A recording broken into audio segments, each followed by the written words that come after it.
की, भारत माता की, भारत माता की।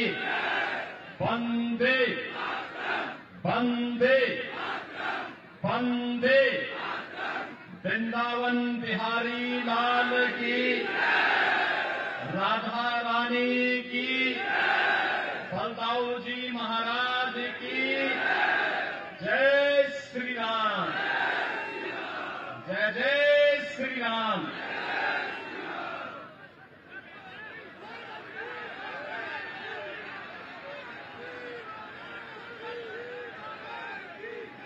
भारतीय जनता पार्टी के क्षेत्रीय अध्यक्ष श्री गुरविजय सिंह साके जी, उत्तर प्रदेश सरकार में मंत्रिमंडल के मेरे सहयोगी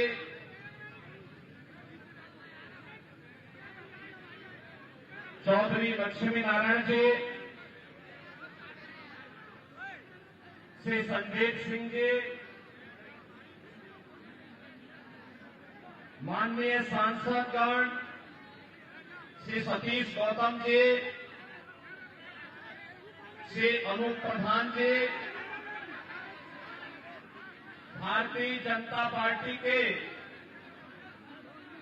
प्रदेश के उपाध्यक्ष श्री संतोष सिंह जी, जिलाध्यक्ष चौधरी कृष्णपाल सिंह जी, जिलाध्यक्ष राष्ट्रीय लोकदल चौधरी हमीर सिंह जी, माननीय विधायकगण श्री राजेश चौधरी जी, श्री जयवीर सिंह जी, श्री अनिल परासर जी, श्री रविंद्र पाल सिंह जी, श्रीमती मुक्ता संजीव राजा जी, श्री राजकुमार सहयोगी जी, श्री आरपी सिंह जी और भारतीय जनता पार्टी राष्ट्रीय लोकदल के संयुक्त प्रत्याशी के रूप में उपस्थित स्वर्गीय श्री कृष्णलाल दिलेर जी के पौत्र और स्वर्गीय श्री राजवीर सिंह दिलेर के पुत्र, एक युवा कर्मठ प्रत्याशी श्री सुरेंद्र दिलेर जी और उपस्थित खैर के मेरे सभी बहनों और भाइयों, आज मैं इस उपचुनाव के माध्यम से आप सबसे अपील करने के लिए आया हूं।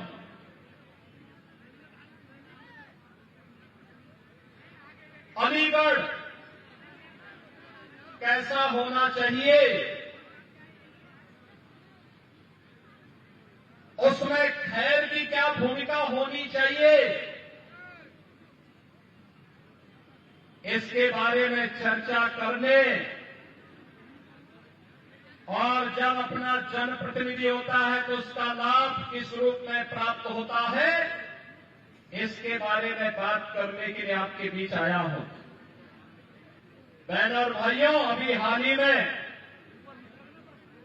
आपने हरियाणा विधानसभा के चुनाव के परिणाम को देखा होगा। लोग तमाम प्रकार की चर्चाएं करते थे, लेकिन हरियाणा की जनता ने जवाब दिया कि नहीं, हमें डबल इंजन चाहिए और डबल इंजन में भी एक ऐसी सरकार चाहिए जो बिना भेदभाव के शासन की योजनाओं को भी दिला सके और सुरक्षा की पुख्ता व्यवस्था भी दे सके, और वह केवल और केवल भारतीय जनता पार्टी मोदी जी के नेतृत्व में दे सकती है। बहनों और भाइयों, विरासत और विकास का अद्भुत संगम क्या होता है, यह आपने काशी में भी देखा है। 500 वर्षों के बाद अयोध्या में भी देखा है, मथुरा, वृंदावन, बरसाना में भी आप देख रहे हैं। और आपको अलीगढ़ से ज्यादा अच्छा उदाहरण क्या मिलेगा कि जिस राजा महेंद्र प्रताप सिंह जी को कांग्रेस ने पूरी तरह भुला दिया था, और राजा महेंद्र प्रताप सिंह जी के नाम पर भी एक राज्य विश्वविद्यालय आपको हम लोगों ने समर्पित किया है। बहनों और भाइयों, ये राज्य विश्वविद्यालय आने वाले समय में एक उत्कृष्टतम विश्वविद्यालय बने, इसके लिए भी भारतीय जनता पार्टी के प्रत्याशी जीतने आवश्यक है। आपने देखा होगा, कल माननीय उच्चतम न्यायालय में अलीगढ़ विश्वविद्यालय को अल्पसंख्यक विश्वविद्यालय बनाना चाहिए, अल्पसंख्यक संस्था के रूप में स्थापित करना चाहिए, या एक सामान्य संस्था के रूप में रहनी चाहिए। कल माननीय उच्चतम न्यायालय में इस पर बहस हो रही थी। आज याद करिए, ये कैसे हो सकता है कि भारत के संसाधनों से पलने वाला, भारत की जनता के टैक्स से चलने वाला एक ऐसा संस्थान जो अनुसूचित जाति, जनजाति और पिछड़ी जाति के लोगों को कोई आरक्षण नहीं देता है, लेकिन वहां पर मुसलमानों के लिए 50% आरक्षण की व्यवस्था वे लोग अपने स्वयं के माध्यम से करने का प्रयास करते हैं। और यही मामला चल रहा है माननीय उच्चतम न्यायालय में। बहनों और भाइयों, भारत का संविधान अनुसूचित जाति, जनजाति को और मंडल कमीशन की रिपोर्ट के आधार पर पिछड़ी जाति के लोगों को आरक्षण की सुविधा देता है, लेकिन इस सुविधा अलीगढ़ मुस्लिम विश्वविद्यालय में क्यों नहीं मिल पाती है? क्यों नहीं मिल पाती है? जब भारत का पैसा लगा है तो अनुसूचित जाति, जनजाति और पिछड़ी जाति के लोगों को भी वहां आरक्षण की सुविधा का लाभ मिलना चाहिए, नौकरी में भी मिलना चाहिए, और अनुसूचित जाति और पिछड़ी जाति के बच्चों को प्रवेश में भी वहां ये सुविधा प्राप्त होनी चाहिए। लेकिन क्यों बंद किया गया? क्योंकि कांग्रेस नहीं चाहती है, समाजवादी पार्टी नहीं चाहती है, बहुजन समाज पार्टी नहीं चाहती है, क्योंकि इन सबको वोट चाहिए, वोट बैंक को बचाने के लिए लोग आपकी भावना के साथ और राष्ट्रीय एकता और अखंडता के साथ खिलवाड़ कर रहे हैं। ये लोग इसके साथ खिलवाड़ कर रहे हैं, राष्ट्रीय अस्मिता के साथ खिलवाड़ कर रहे हैं। आपने इससे पहले पिछले सप्ताह देखा होगा, जम्मू कश्मीर विधानसभा ने एक प्रस्ताव पारित किया है। जम्मू कश्मीर में नेशनल कॉन्फ्रेंस और कांग्रेस की सरकार है, उसने प्रस्ताव पारित किया है कि कश्मीर में फिर से 370 की बहाली होनी चाहिए। बहनों और भाइयों, ये जानते हुए कि बाबा साहब डॉक्टर भीमराव अंबेडकर नहीं चाहते थे कि भारत के संविधान में धारा 370 जुड़े, लेकिन पंडित नेहरू की जिद ने जबरदस्ती इस धारा को भारत के संविधान में जुड़वाया। हर भारतवासी जानता है कि कश्मीर के अंदर आतंकवाद की जब धारा 370 है, लेकिन उस सब के बावजूद धारा 370 को हटाने का कभी भी प्रयास कांग्रेस के द्वारा नहीं किया गया। और जब 2019 में प्रधानमंत्री मोदी जी ने देश के हित में, राष्ट्रीय अखंडता के हित में कश्मीर में धारा 370 को हटाने का एक निर्णय लिया, दूरगामी सोच के साथ निर्णय लिया, और पिछले 5 वर्षों के अंदर कश्मीर के अंदर विकास और सुरक्षा का एक बेहतरीन माहौल मिला। आज लाखों पर्यटक कश्मीर में आते हैं। तब फिर से उस कश्मीर को आतंकवाद का गढ़ बनाने के लिए ये शरारत प्रारंभ हो चुकी है। भारत के मुकुट को, भारत का स्वर्ग कहा जाने वाला कश्मीर एक बार फिर से मजहबी उन्माद के कोण में उसको बदलने का कुत्सित प्रयास हो रहा है। मजहबी जुनून का एक बेयर हाउस उसको फिर से बनाने का कुत्सित प्रयास किया जा रहा है। और इसीलिए आपसे कहने के लिए आए हैं, जो मैं आपसे कहता हूं कि कांग्रेस जब भी सफल होगी आपको विभाजित करके सफल होगी। और इसीलिए मैं कहता हूं, बटिए मत, बटे थे तो कटे थे। मैं इसीलिए बार बार कहता हूं, ये देश का इतिहास बताता है, बटे थे तो राम मंदिर का अपमान हमें झेलना पड़ा था। मथुरा में भगवान श्री कृष्ण की, कृष्ण कन्हैया की जन्मभूमि का अपमान हमारे सामने आया था। भगवान विश्वनाथ का अपमान हमारे सामने आया था। क्या कुछ नहीं हुआ था हमारी मां बहनों के साथ में? क्या कुछ नहीं हुआ था बहन और बेटियों के साथ में? अगर इस सब के बावजूद भी गांधारी की तरह आंखों पे पट्टी बांध करके हम जाति के नाम पर बटे हुए हैं, अपने स्वार्थों में बटे हुए हैं, तो बहन और भाइयों, कटने के सिवाय हमारी दूसरी नियति नहीं हो सकती है। और मैं तो इसीलिए आपसे कहने के लिए आया हूं, बटो मत। ये बांटने वाले लोग आपके दुश्मन हैं। आपके चेहरे पर मीठी मीठी बातें बोलेंगे, इनके बहकावे में मत आओ। और मैं तो कहता हूं, बटोगे तो कटोगे, एक रहोगे तो नेक रहोगे, एक रहोगे तो सेफ रहोगे। बहन और भाइयों, इसीलिए मैं आज आपसे कहने के लिए आया हूं, आपने 2017 के पहले के उत्तर प्रदेश को देखा है, 2017 के बाद का उत्तर प्रदेश भी आप देख रहे हैं। यही अलीगढ़ था, यही अलीगढ़ था। हर 10 दिन में यहां कर्फ्यू लगता था या उपद्रव होता था। आज 7.5 वर्ष में कोई उपद्रव हुआ? कोई उपद्रव करने की हिम्मत कर पाएगा क्या? कोई गुंडागर्दी करने का दुस्साहस कर पाएगा क्या? उसको भी मालूम है, जो उपद्रव करेगा, निर्दोष व्यापारियों की दुकानों पे आगजनी करेगा, बेटी और बहन की इज्जत के साथ खिलवाड़ करेगा।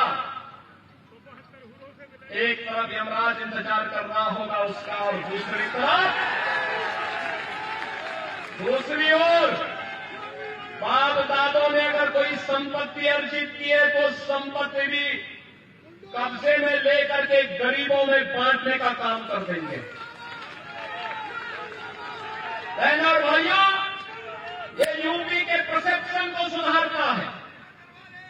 ये यूपी वही यूपी है, हर तीसरे दिन दंगा होता था, कर्फ्यू महीनों महीनों लगता था, पर्व और त्योहार शांतिपूर्ण तरीके से नहीं मनाए जाते थे, अराजकता चरम पर थी, गुंडागर्दी चरम पर थी, अव्यवस्था का आलम क्या था कौन नहीं जानता है, कौन नहीं जानता है। गरीब को राशन नहीं मिलता था। प्रधानमंत्री आवास के नाम पर उस समय इंदिरा आवास योजना 20,000 रुपया आता था, वह भी एक गांव में एक व्यक्ति को, किसी को शौचालय नहीं मिलता था। पेंशन भी केवल समाजवादी पार्टी के लोगों को मिलती थी, शेष गरीबों को नहीं मिलती थी। वृद्धावस्था पेंशन हो या निराश्रित महिला पेंशन। और बहनों और भाइयों, ये डबल इंजन की सरकार आई है। आज उत्तर प्रदेश के अंदर 56 लाख गरीबों का एक एक आवास बन गया है। 56 लाख गरीबों का 2,62,00,000 परिवारों का घर में शौचालय बन गया है। 1 करोड़ परिवार ऐसे हैं जिनको उत्तर प्रदेश के अंदर वृद्धावस्था पेंशन, निराश्रित महिला पेंशन और दिव्यांग जन पेंशन में 12,000 रुपये सालाना सरकार उपलब्ध करा रही है। डबल इंजन की सरकार उपलब्ध करा रही है। बहन और भाइयों, 15 करोड़ लोगों को फ्री में राशन पिछले 5 वर्ष से लगातार प्राप्त हो रहा है। विकास भी यानी गरीब कल्याणकारी योजनाएं भी है और विकास भी है। आज अलीगढ़ की कनेक्टिविटी, आज एयरपोर्ट आज पर चालू हो गया है। और यही नहीं, डिफेंस मैन्युफैक्चरिंग कॉरिडोर का भी एक महत्वपूर्ण हब आज अलीगढ़ बन रहा है। सदैव कल्याण सिंह जी ने जो सपना देखा था अलीगढ़ के लिए, हार्डवेयर का एक सेंटर ये बने, यहां का ताला उद्योग भी पुनर्जीवित हो गया है और साथ साथ डिफेंस मैन्युफैक्चरिंग कॉरिडोर का भी एक महत्वपूर्ण हब बनकर के आज स्मार्ट सिटी के रूप में अलीगढ़ देश और दुनिया के अंदर अपनी एक नई पहचान बना रहा है। आज तो हमने आपकी विरासत के प्रतीक राजा महेंद्र प्रताप सिंह जी की स्मृति को जीवंत बनाए रखने के लिए उनकी नाम पर एक विश्वविद्यालय की स्थापना भी अलीगढ़ में कर दिया है। अब तो अलीगढ़ में अपना विश्वविद्यालय हो गया है। विश्वविद्यालय के लिए आपने ताली नहीं बजाई? लगता पढ़ने लिखने में रुचि नहीं है क्या? अरे विश्वविद्यालय आपकी पीढ़ियों को बनाएगा। ये एक दिन के लिए नहीं है, कई कई पीढ़ियों को बनाने का कार्य करेगा। और याद करना, इसको एक प्रतिस्पर्धा में लेके आना है कि अब राजा महेंद्र प्रताप सिंह जी का विश्वविद्यालय वहां आगे बढ़ता है या ये भी आगे बढ़ता है। बहनों भाइयों, उस प्रतिस्पर्धा के लिए आज अलीगढ़ को खड़ा किया गया है। आज अलीगढ़ स्मार्ट सिटी है। अलीगढ़ आज स्मार्ट सिटी के रूप में विकसित हो रहा है। विकास और विरासत का यह अद्भुत समन्वय, सुरक्षा और समृद्धि का एक अद्भुत समन्वय अलीगढ़ को एक नई पहचान दिला रहा है। और उन स्थितियों में भी अगर हम लोग उन लोगों को मौका देंगे जो लोग अपने करतूतों से ही जाने जाते हैं, कारनामों से ही जाने जाते हैं, समाजवादी पार्टी, इसकी पहचान क्या है? इसका असली चेहरा देखना है। अयोध्या में निषाद और कश्यप जाति की बेटी के साथ इनके नेता ने जो किया था, मोइन खान ने जो कृत्य किया था, वो किसी से छुपा हुआ है क्या? इनके एक नेता कन्नौज में भी है, उसने जो कृत्य किया था एक बेटी के साथ में। बहनों और भाइयों, सभ्य समाज के लिए कलंक है। और मैं इसीलिए बार बार कहता हूं, ये लाल टोपी काले कारनामे, इसको पनपने मत दीजिए। उत्तर प्रदेश को ये लोग फिर से जो विकास की मुख्य धारा के साथ जुड़ करके सुरक्षा और समृद्धि का एक मानक तय कर रहा है, यह फिर से उत्तर प्रदेश को अराजकता की ओर धकेल देगा। आपने देखा होगा कैसे ये लोग षड्यंत्र कर रहे हैं, कैसे कैसे षड्यंत्र करते हैं। कितना इन्होंने झूठ बोला था, अफवाह फैलाई थी लोकसभा चुनाव के दौरान, आज तो एक्सपोज हो गए। कहते थे खटाखट खटाखट, कहां वो खटाखट है? 1-1 लाख रुपए देने की जो बात कही थी समाजवादी पार्टी और कांग्रेस ने, आज वो कहां वो पैसा है? ये खटाखट नहीं, ये चुनाव आया है, अब इनका सफाचट कर दीजिए, कर दीजिए, एक बार मौका ले लीजिए और हमेशा के लिए। याद रखना, जो आपकी सुरक्षा पे सेंध लगाए, जो आपके विकास में बाधक बने, जो अराजकता का प्रतीक हो, गुंडागर्दी का प्रतीक हो, गुंडों और अपराधियों को प्रश्रय देता हो, ऐसे लोगों को किसी भी स्थिति में स्वीकार नहीं किया जाना चाहिए। किसी भी स्थिति में स्वीकार नहीं किया जाना चाहिए। बहनों और भाइयों, जब हम लोग एक गलत व्यक्ति को प्रश्रय देते हैं, तो आने वाली पीढ़ी के भविष्य के साथ खिलवाड़ करते हैं। वर्तमान पीढ़ी के वर्तमान को बर्बाद करते हैं और आने वाली पीढ़ी के भविष्य को भी हम खराब करने का काम करते हैं। ये कोई अधिकार हमें नहीं है। और इसीलिए मैं आप सबसे कहने के लिए आया हूं कि बलदाऊ जी की कृपा भूमि है, हरिदास जी महाराज की साधना से पवित्र की भी धरती है। इस धरती से संदेश स्पष्ट जाना चाहिए और वह संदेश बात स्पष्ट होना चाहिए कि बटेंगे नहीं, एक रहेंगे, सेफ रहेंगे, एक रहेंगे, नेक रहेंगे। नेक का मतलब सुरक्षित रहेंगे। इस दिशा में हमें आगे काम करना है। और बहनों और भाइयों, इसीलिए खैर विधानसभा के उपचुनाव में देखो कितना अच्छा एक संगम और समन्वय बना। श्री किशन लाल दिलेर जी और मैं दोनों एक साथ सांसद थे। कोई बड़े बुजुर्ग आदमी थे, बहुत सज्जन आदमी थे। ईमानदारी और सज्जनता की प्रतिमूर्ति थी स्वर्गीय किशन लाल दिलेर। और मैं यहां अलीगढ़ में जिससे भी बात करता हूं, हाथरस में जिससे भी बात करता हूं, हर व्यक्ति उनकी तारीफ करता है। 2017 में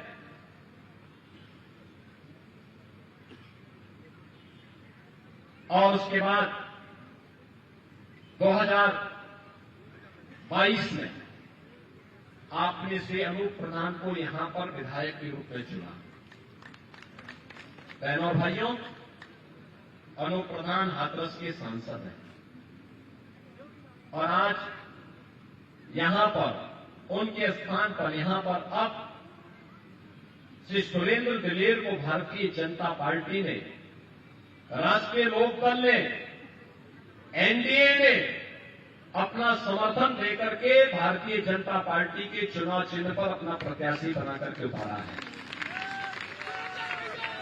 बहनों और भाइयों, एक ऐसी विरासत जो विकास और विरासत का समन्वय करने की सामर्थ्य रखती, उसी सद्भाव के साथ कार्य करने की सामर्थ्य रखती हो, जो सुरक्षा, समृद्धि और सुशासन को अपने जीवन का हिस्सा मानती है,